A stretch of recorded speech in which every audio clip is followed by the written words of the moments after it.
I get unsolicited thank you notes from perfect strangers literally every day at RedBalloon. People saying, you saved my marriage because of the job that I found. Or I had a single mom write me and say, I just wanted to let you know, found a new job through RedBalloon, love the job. And 3 weeks in, one of my 2 boys says to me, Mom, you're not angry anymore. She's like, oh, man, I was angry. But then she realizes, like, your job is such a defining feature of who you are. It's how you interact with the world in a very fundamental way. It's your vocation. And if you swim in those waters for 8 to 10 hours a day with an employer who hates your worldview and is trying to make you think differently about the world, whether it's DEI training or ESG training or microaggression training or anything that has nothing to do with business, but is instead pushing a worldview, it is going to have a deep impact on all your relationships, on how you interact with the rest of the world. Today on the Intentional Leadership Podcast, we have Andrew Crapuchettes, and he is from RedBalloon. And RedBalloon is a leader in hiring talent, but not just any talent, talent that can help build your culture, sustain your culture, and fit the values of both the employee and the employer.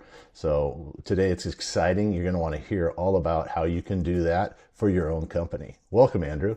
Yeah, thanks for having me, and always nice to talk to someone who's been in business but also is intentional about it, right? I think that we've had a lot of people over the years who've spent time like having this like, well, I'm going to be a business person, then I'm going to be a father, a husband, a wife, a daughter, whatever. And instead, I think, we need to see people as a fully integrated thing. And so I love the work you guys are doing. I think it's really important for business leaders to understand that they're not just a business person and then a person the rest of the time, but we're a whole person, and it's good work.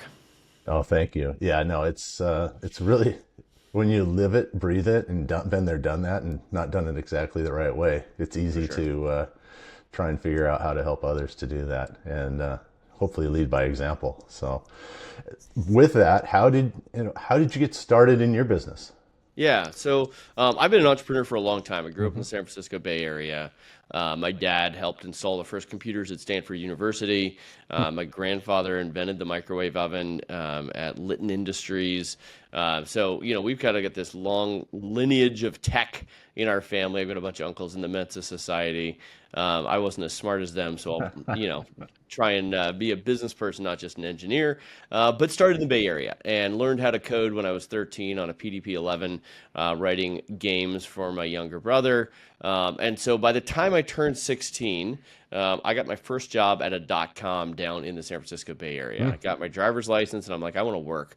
I finished high school. I never went to college, but I saw an opportunity to use my talents to do things that made money rather than paying a university to maybe teach me things. So that's kind of where I got my start. And it was really cool being at a .com. And this is kind of in the late 90s when it was pretty frothy in the Bay Area around this. I got incredible opportunities as a very young man. By the time I was 19, I was traveling the world and doing sales engineering, where the salespeople would set up these calls, and it was computer automated design, 3D design. And we would go in, and the customer would have this big demo, and we would do this benchmark between a competitor and our company. And I would be the hotshot engineer that got to come in and do the demo at the ripe old age of 19. I remember my first business trip at 19, I forgot my razor, and it didn't matter because I was like a child. And so it was great, though. Incredible experience. By the time I was 20 and 21, I turned 21 on an expense account. I remember I was in Tokyo for my 21st birthday. At a business meal, and they're like, you want some sake? And I'm like, well, no, not really, but I probably should try it. And then we went out and did karaoke all night. Anyway, crazy times, had a wonderful time, learned a lot of things. And it was fun to kind of have a front row seat to a business that was a successful, profitable business. And then we got excited about the .com era. And we thought, hey, I wonder if we could turn into something completely different. Again, I wasn't on the executive team, so I didn't get to make those decisions, but I did get to see those decisions. So we took on $32 million of VC money all in one tranche. And then we had this thesis of we were going to grow like a weed. We were going to lose $8 million a year. And then we were going to go public. Everybody was doing IPOs. It was super cool. I had all these stock options. So in theory, my stock was worth tens of millions of dollars. I was going to be, a retired level wealthy person in my early 20s. And then it turned out the .com era, we just missed it by about a year. We were a little later than everybody else. We took too long, but we did manage to destroy the business in the meantime, which is also kind of this interesting, story. When you look at what VC does to businesses, can do to businesses, not necessarily. It's really fascinating because it's almost like steroids for a bodybuilder, where it's just like it grows so fast that it's not healthy growth. It's not. And I was working 100 hours a week at least. I was traveling constantly. And so by the age of 22, I kind of woke up one day and I remember I had this kind of like, what am I even doing? Like, all I do is work and travel. I am home for church on Sundays, but otherwise, I'm either in the office or on an airplane or on a business trip. I'm 22 years old. I don't even have a girlfriend. What's the matter with me? So I'm like, you know what? I need a change in my life. I need to kind of have a dramatic shift. So I told my business, hey, I'm going to move. I'm going to leave the Bay Area. And they were like, okay, that's fine. So I was an early adopter of A, leaving California, and B, working remote. And so I moved up to beautiful Idaho because there was a pastor of a church up here, and he had I was listening to his sermon tapes, which ages me a little bit. I was listening. I'm like, I'm going to move up there. And if I don't like it, I'll move somewhere else. Because at 22, you can kind of do that. So I moved up here. And I just loved it. I just love the church community. I love the rural life. I love that I could buy a house for $140,000. I was living the good life, working remote for this business. I did hate working remote, and that's mostly just me, maybe, but I need other human beings to interact with. Fast forward a year, the business finally runs out of VC money. It goes out of business. This is early 2000. And I'm like, oh, okay, well, I'm a Bay Area hotshot. I'm just going to find myself a new job here in Idaho. And it turns out there actually aren't lots of great Bay Area hotshot jobs here in beautiful Idaho. And so I looked around for a while. I did some work for the University of Idaho is here in town, but I really wasn't finding anything. I'm like, okay, Lord, I know that I need a job. And you've given me skills. If I need a job, I bet other people need a job too. So why don't I stop being a whiner and actually start creating jobs? And so that's what I did. I kind of went on this binge of starting businesses, started a 3D printing business that we ended up selling off to Stryker Engineering, started a student information software business that I ended up doing a management buyout to the employees on. Started a variety of other businesses that totally failed and we just shut down. And then I started a labor market data company. And I know that sounds super boring, but my thesis on that was if you have better decision at the point of decision for one of the most important decisions in your life of what career you're going to pursue, what education is going to lead to the best occupational outcomes, I thought, man, if I could produce data at the point of decision for millions of job seekers, for companies, for colleges, for universities, and really be helpful on that front, it could make a huge impact around the world. And so that's what we did. We built the labor market data company. My first business goal was 50 people earning over $50,000 a year here in Moscow, Idaho, because I thought if I can move the needle on my little community, that will have huge ripple effects. And so by the grace of God, we built it to a $50 million business. I had hundreds of employees. We had an office in the UK and then offices all over the US. Really enjoyed the work that I was doing. But then 2020 came around. And by that time, I'd sold the business several times. And I didn't have enough ownership to really have a say in what the direction of the business was. And so 2020 comes around and you have BLM, you have George Floyd, you have COVID, you have all these things. And my board sat me down and said, look, we see you as an unapologetic conservative Christian CEO. And that's just not something we want right now. We want someone who is left-leaning, who's going to kind of match the zeitgeist of the time. And so we're going to need you to leave this business. Now, for context, this is a business that is growing 25% a year with a 40% margin. So it's not like, it was some dive of a business and I was not performing. But it was clear that God wanted to, write the next chapter of my story. So I ended up leaving. And that's where I started RedBalloon. I've now gone way too long, but there's my story and I'm sticking with it. Oh, wow. There's a lot to unpack there. So San Francisco to Moscow, Idaho, that's a move in of itself. Yes, it is. And so that's a big change. And I'm assuming that when you moved to Moscow, you still ended up working about 100 hours a week if you're going to start all those different companies. When did you decide to kind of dial it back?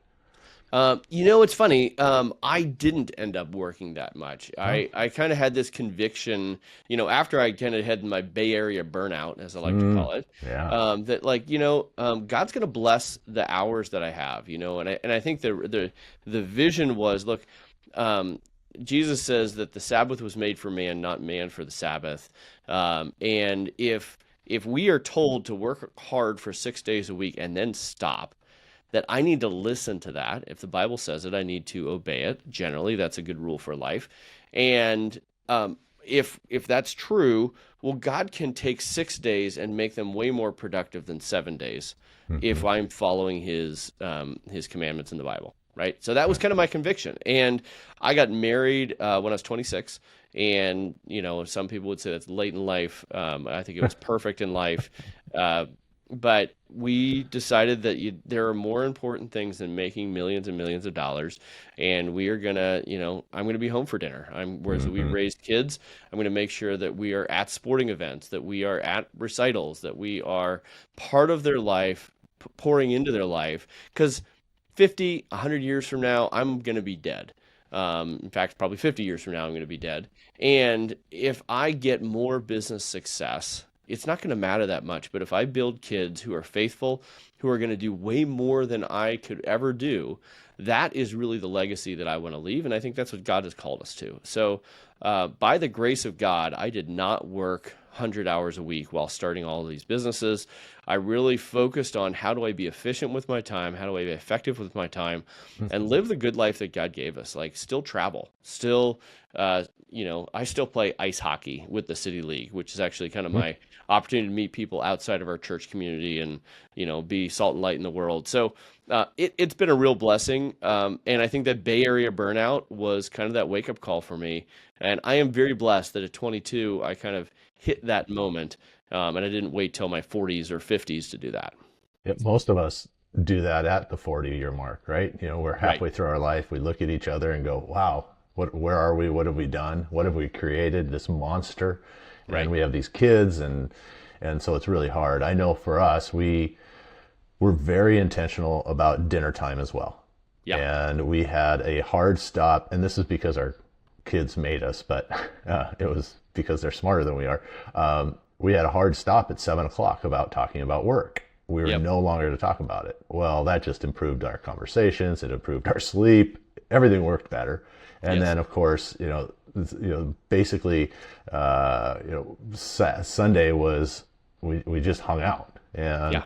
we might, we went to church. We did what we wanted to do, but there really was nothing. It was just fun. Maybe we Yeah. went for a hike, and it was family time, and so it's really important to do that and be intentional, because it's Bay Area burnout, or it's burnout somewhere else. Right. And too many of us, especially entrepreneurs, don't understand or realize it until it's too late, and our body's Right. shutting down, or we're getting a divorce, or our kids don't talk to us, they're estranged. So what what challenges have you had being in say Moscow versus say a big city? I mean, how Right. many people are in Moscow? Yeah. That's We have a population of 25,000. yeah. I live on 60 acres, 10 minutes from my office, which is right downtown.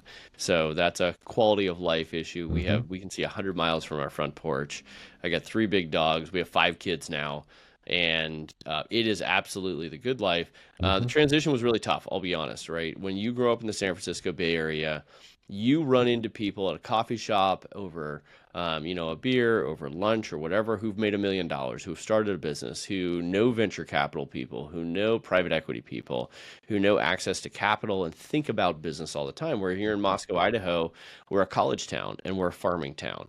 And so I didn't have the kind of connections to people who had had success in business. And I think that was probably the hardest thing for me.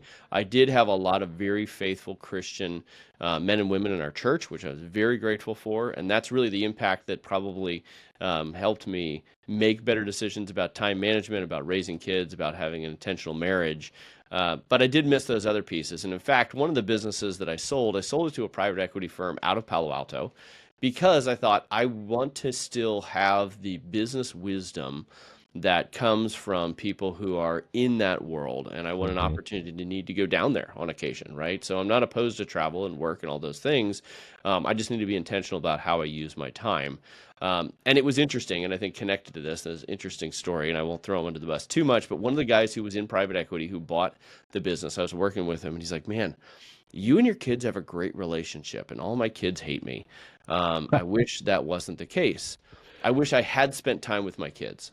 And I'm Hmm. like, well, how old is your youngest? He's like 13. I'm like, so you still have time to spend time with your kids? He's like, I don't have time for that. I wish I had spent time. And there's a difference between wish I had and wish I would. And I think that was just kind of this, also this, and these are always these pivotal moments in your life where you're like, okay, this person has a lot of wisdom in business, but I need to make sure that I am not taking everything hook, line, and sinker, because the reality is I want faithful kids who like me, who I Right. get along with, right? And that's more important than making another $1 million.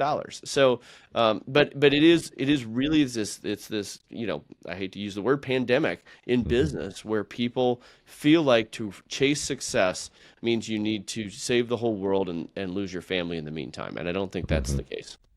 No, you're right. It's fully integrated, and I think that if you know, the pendulum is swinging maybe too far the other way now, where Yeah. we're getting a lot of people that don't want to show up to work, or they apply to work, and Yeah. it's been an interesting time frame there. But you're right. I think that those entrepreneurs, because we're all wired differently. I mean, Right. let's face it, Doug Brackman says there's less than 3% of us are wired to be entrepreneurs. And so that puts a burden on us to hire all those other people and do it correctly. And also puts the burden on us to not try and kill ourselves doing it and ruin the rest of our lives. So being Yeah. intentional is important. And what do you do for fun, real quick? And then we'll talk about RedBalloon.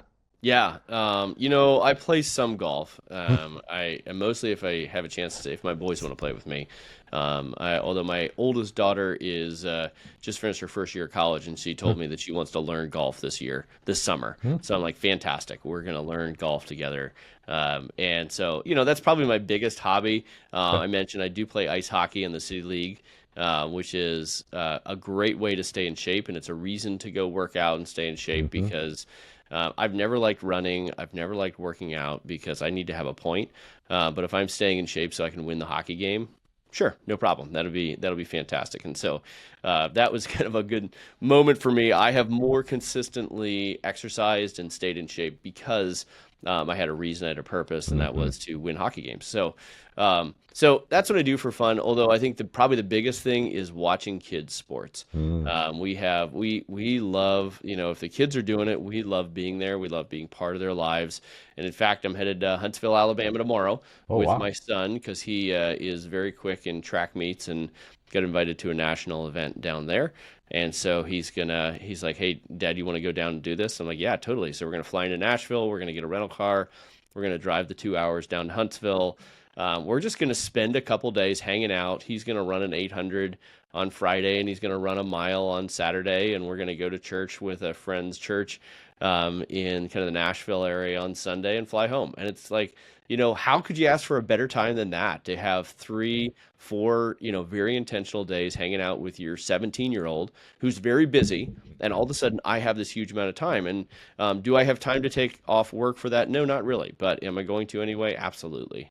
Yeah, no, it's being intentional about that time and there is nothing like windshield time. Totally. I've talked to many people, and yeah, I don't care if I have to drive 3 hours to go get them because I get to talk to them for 3 hours, and 100%. it's uninterrupted. And Yes. I think I really enjoyed that, taking kids to school instead of the bus. Yeah. It's 10 minutes. Oh, well, that's 10 minutes more than I would ever get usually. That's right. That's Because right. after school, like yours, they're always doing something. Um, so you go from collecting data Yes. of employees to moving on from there and start RedBalloon. What Yeah. how did you do that? Why did you do that? What made you kind of shift from historically a data person to an employee or a job board? Yeah, kind of a two-sided Yeah. marketplace. So, interesting. Obviously, my story was a big part of that. My board coming to me and saying, you can't be a conservative Christian CEO. Hmm. I thought, okay, well, I just basically had to make a choice between my job and my values. And a lot of Americans are given that same choice, and they don't feel like they have an option Hmm. because if they lose their job, especially for a Christian or a conservative, like they understand the responsibility of paying their mortgage and feeding their kids, and walking away from your job, you feel like those things are at least at risk. And so you're at least tempted to compromise on something you hold very dearly. And so we wanted to create a place where if they had to make that decision and they stuck with their values and it cost them their job, we could find them a new place where that would not be a decision that they'd have to make on a daily basis. And so we simply started this as a job board to solve this problem. And in fact, honestly, it was a mistake. Well, not a mistake. It was an accident. This business, I was like, you know what? I'm going to create a job board. They're really easy to create. My brother and I basically knocked it out in a weekend because he's a tech guy too. And we're like, ha, we made a job board, done and done. And then I made some videos on LinkedIn to let people know it was there. And then I'm like, okay, I've done my job. I'm not ready to start another business because I'm doing a housing development. I have commercial property. I've got plenty of other things to say grace over. Maybe I was going to play some golf. And I kind of put this job board out there, and I was just going to let it do its thing. It's just basically matchmaking for freedom-loving employers and freedom-loving job seekers. Piece of cake. So then I get this call from Fox and Friends, and they say, hey, we would like to interview you about the nation's leading job board for companies that don't have a vaccine mandate. And I'm like, what in the world are you talking about?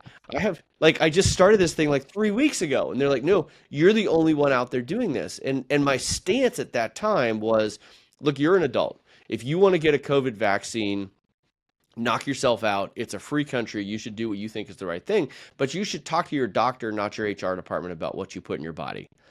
And that was so controversial that I had just this belief, and I'm like, look, what are you going to do? Fire me? That already happened. So it's not going to, you can't touch me. I'm just going to say what I believe. And I put that out there.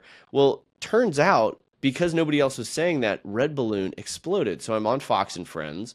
I'm on, Glenn Beck. I'm on Stu Varney. I'm on all of these, conservative media outlets, just talking about freedom in the workplace. Hmm. Not trying to say that everyone has to agree with me, but this is what I believe, and I'm sticking with my guns. And it was shocking what that produced. All of a sudden, I had thousands of employers and literally millions of job seekers who were looking to RedBalloon and looking to me to help them find each other. And I'm like, oh man, I accidentally just started another business. I didn't mean to do that. But anyway, there you go. And it's interesting because, of all the businesses I've run, I have never received thank you notes. Maybe an occasional thank you note from a customer. Hmm. I get unsolicited thank you notes from perfect strangers literally every day at RedBalloon. People saying, you saved my marriage because of the job that I found. Or I had a single mom write me and say, I just wanted to let you know, found a new job through RedBalloon, love the job. And 3 weeks in, one of my two boys says to me, Mom, you're not angry anymore. She's like, oh man, I was angry. But then she realizes like your job is such a defining feature of who you are. It's how you interact with the world in a very fundamental way. It's your vocation. And if you swim in those waters for 8 to 10 hours a day with an employer who hates your worldview and is trying to make you think differently about the world, whether it's DEI training or ESG training or microaggression training or anything that has nothing to do with business, but is instead pushing a worldview, it is going to have a deep impact on all your relationships, on how you interact with the rest of the world. And so I realized very quickly that this is a business that is also a ministry. It is an opportunity to bless the labor market at scale. And so we kind of came up with this, like we want people to be free to work because we think work is a good thing. And we want to redeem the world of work because we think work is again, it's a good thing. There was work in the Garden of Eden before sin entered the world.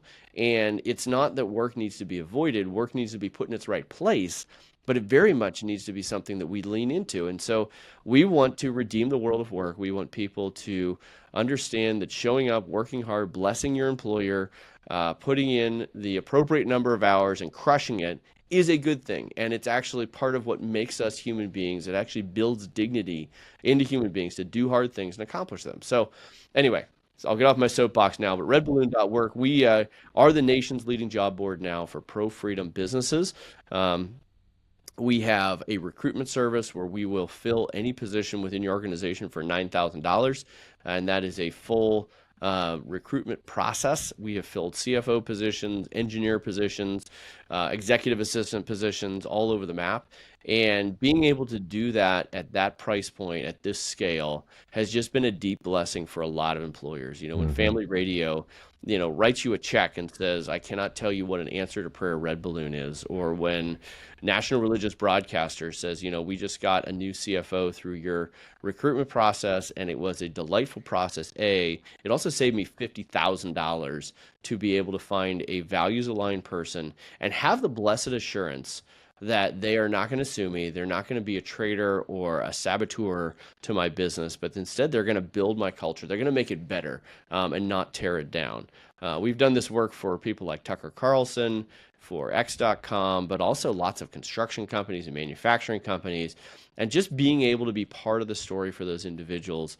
Every time we place someone at Red Balloon, we have a little mini celebration, and it happens often. So we can't, you know, have a big celebration. We have a little mini celebration because we realize we just place someone into a vocation, into a career where they can support their family, where they can be free. And if you're free at work, you have the opportunity to be free in lots of other areas of your life. So anyway, that's what Red Balloon is today, and it is so much fun. So wow. So you start as a job board, as a hobby, and almost as a gag with your brother, Correct. and then it's blown up because of the media, Yes. and so you have a recruiting side. So Yes. as an employer, I come to you, I say I need a new CEO. You can do that, Yep. and then as an employee, how do I come to you? What on that side? Yeah, it's really straightforward. Just go to redballoon.work. Hmm. It's not redballoon.com because com sounded too much like communism to me, and we don't want communism. We want hard work.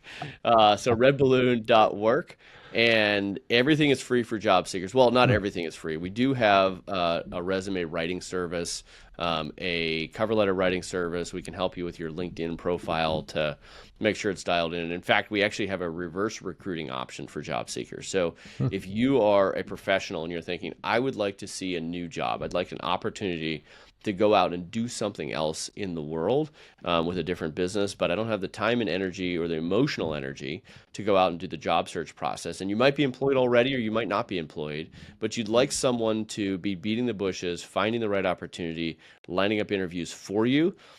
We can do that as well. It's $1,200 a month, and generally within 2 to 3 months, you're going to be having great interviews with businesses that you're fired up about. And you think about if you can go make another $5,000 to $20,000 because you found a new job that's more aligned with your worldview anyway, because someone's out there doing the work for you.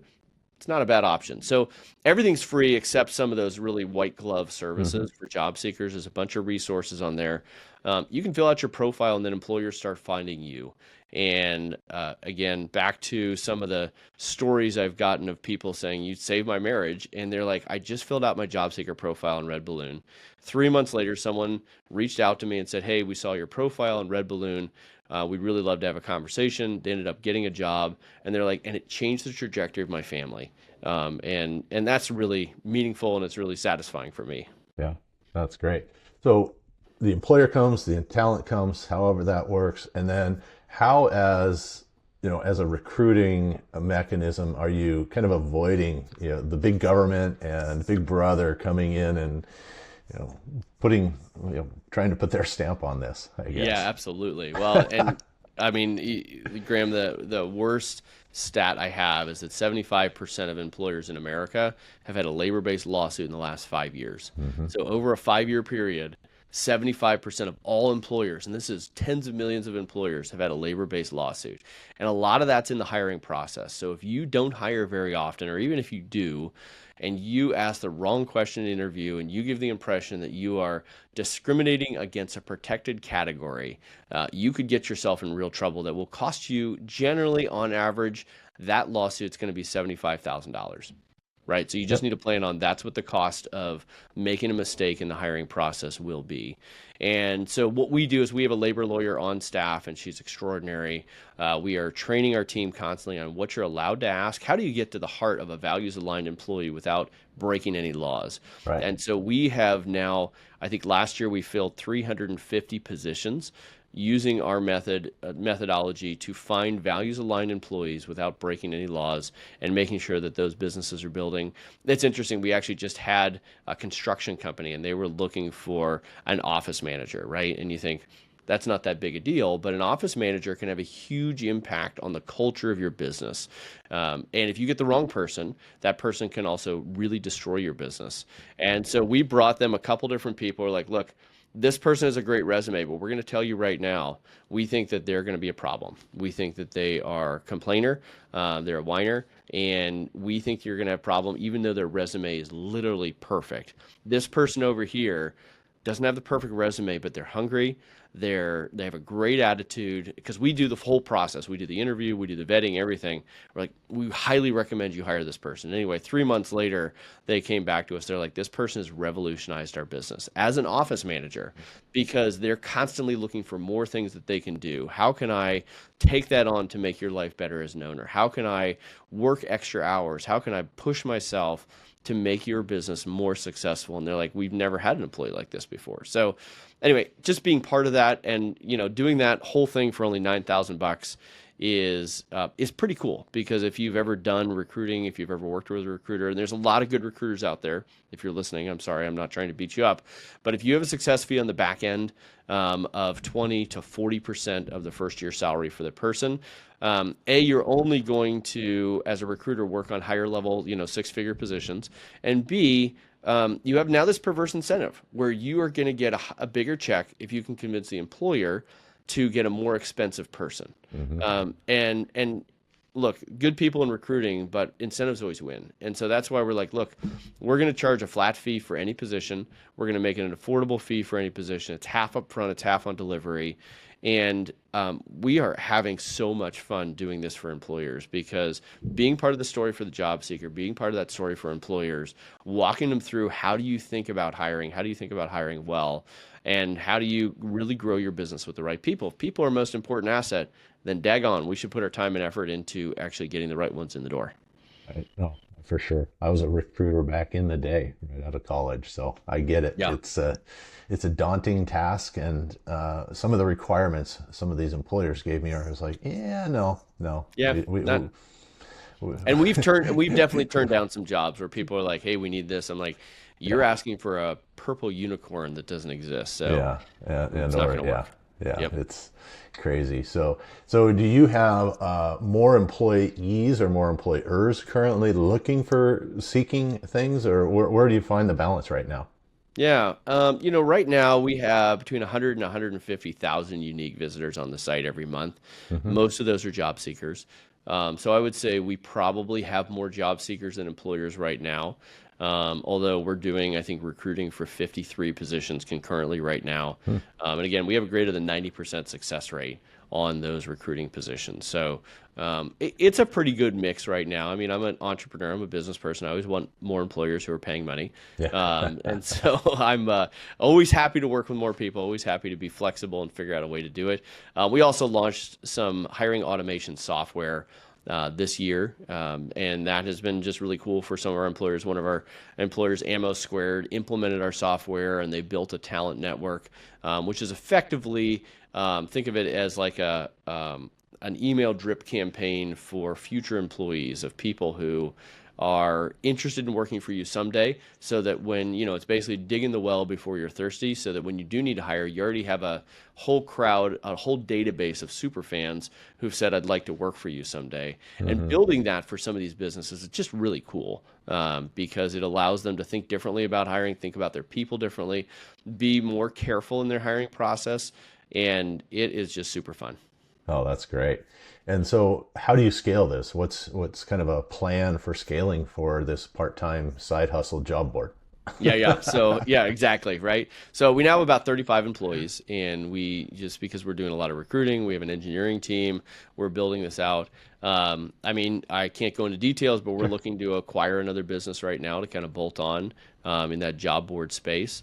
And then there are literally a million businesses in America who are grappling with hiring because, Hmm. if you think about a small business that hires 2 or 3 or 5 times a year, they don't have a lot of reps. They're not doing it constantly. And so what do? They stop. They're like, okay, I'm going to post a job on Indeed. And they get flooded with hundreds of applicants who are a bad fit. Okay, well, that didn't work. And I just spent 2 weeks looking through resumes that are a bad fit. Okay, now what do? Do I go to a recruiter? Do I, and so we want to be just the easy go-to solution for that person where they're like, look, I'm hiring a $60,000 forklift operator, which we actually just filled with our recruitment process.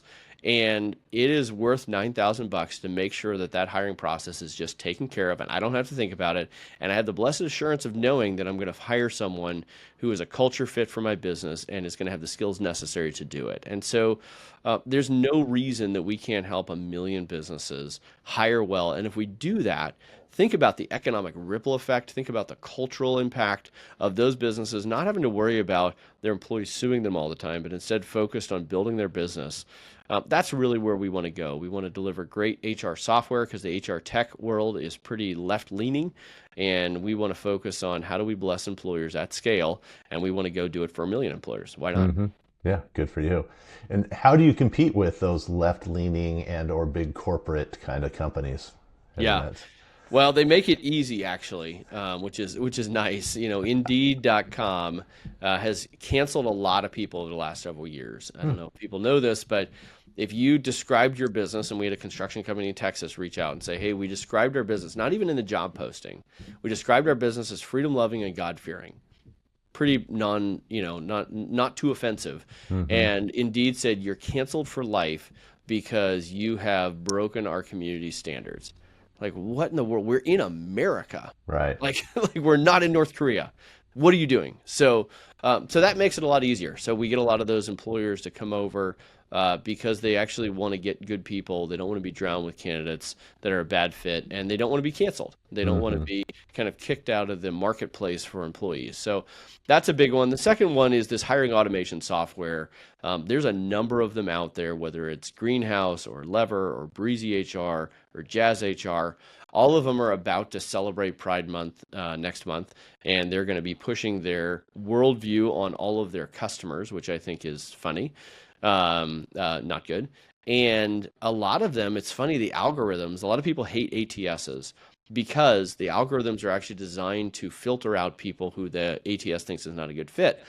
But the algorithms are not neutral. They're based on the engineers that built them. And so we have lots of stories from employers finding out that their applicant tracking system, their ATS, was actually filtering out conservatives, filtering out, I'll just be honest, white males, because the algorithm decided that they needed to have a higher DEI score, and therefore they're not even showing the resume or the application of someone to the hiring manager because they think that that's just not the right demographic for that employer.